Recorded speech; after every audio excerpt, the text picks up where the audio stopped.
Hello, my name is Claudina Rojas. Today I'm going to talk about the topics that I see in my first partial. In the unit 3, I see the topic, the simple present passive, um, or passive voice. In this topic, we utilize a passive voice in three forms. The first is is when we don't know how did the action. When the second is when don't want to say how did the action, and the three is when the action when the person or thing that did the action is not important. In these three forms, we utilize the passive voice.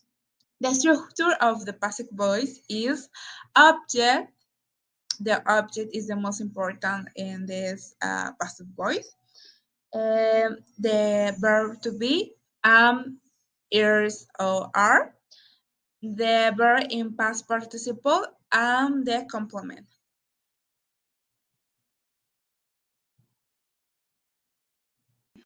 Other thing or topic that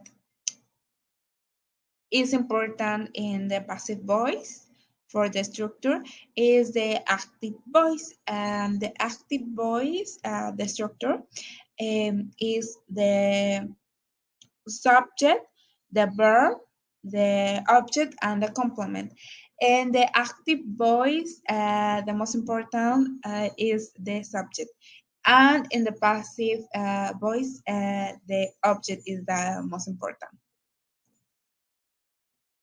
Some examples about this topic um, for example, the sentence, the machine repairs cars quickly. The subject in this sentence is the mechanic, and the verb is repairs. The object is cars, and the complement is quickly. And if we pass this sentence a passive voice, the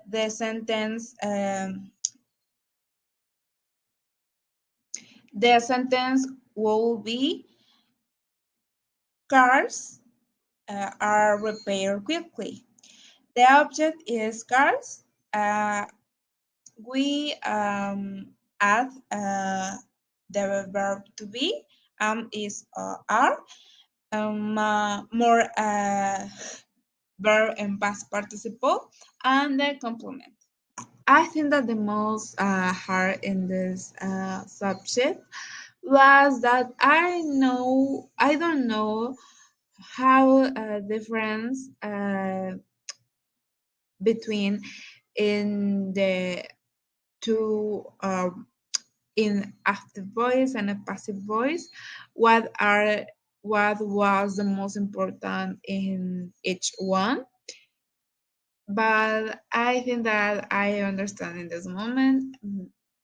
In the passive voice, the most important is the subject, and in passive voice, the most important is the object.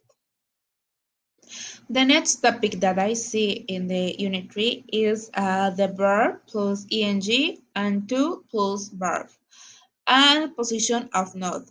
In this topic explains the use that ing they use we use ing when we start the sentence with a verb. For example, eating in public is bad manners. Having breakfast at 8 a.m.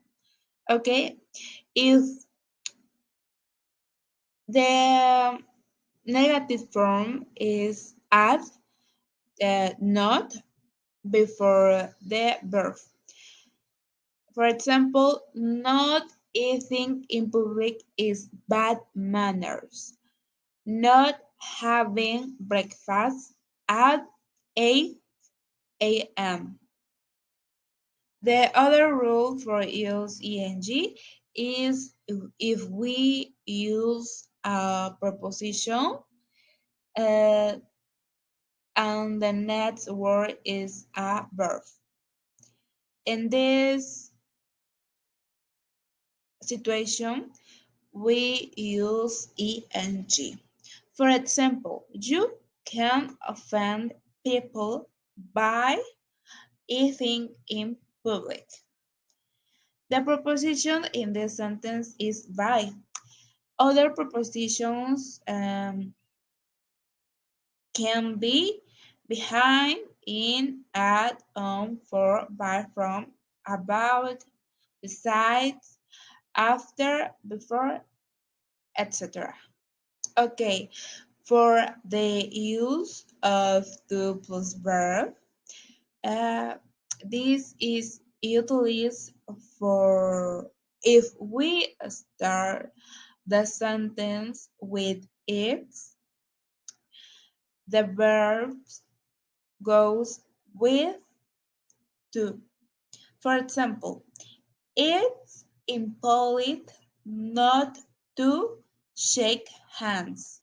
And the personal this topic wasn't hard for me.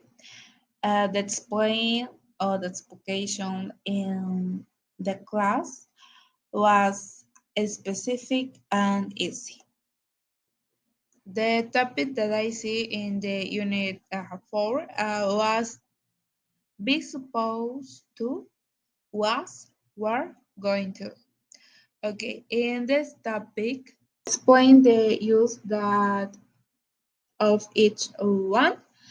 Uh, Going to was were going to is used to talk about plans or intentions that happen or didn't happen. I'm being supposed to in the past talk about things we were expected to do. We did or we didn't do. The structure for being supposed to is verb be. I am, you are, he, she, it is. They are, we are. Plus supposed to plus a verb in infinitive form. And the structure for what we're going to is the subject plus was or were going to plus the verb in infinitive form. For example, and in be supposed to, an example is it's supposed to rain later. And an example for was and were going to is he was going to give us directions, but he didn't. This topic was a little difficult for me because I don't understand the use that each one. In what moment utilize or use be supposed to or was were going to. Unit 4 topic inseparable as phrasal verbs. In this topic, explain the use that the different phrasal verbs like get with get.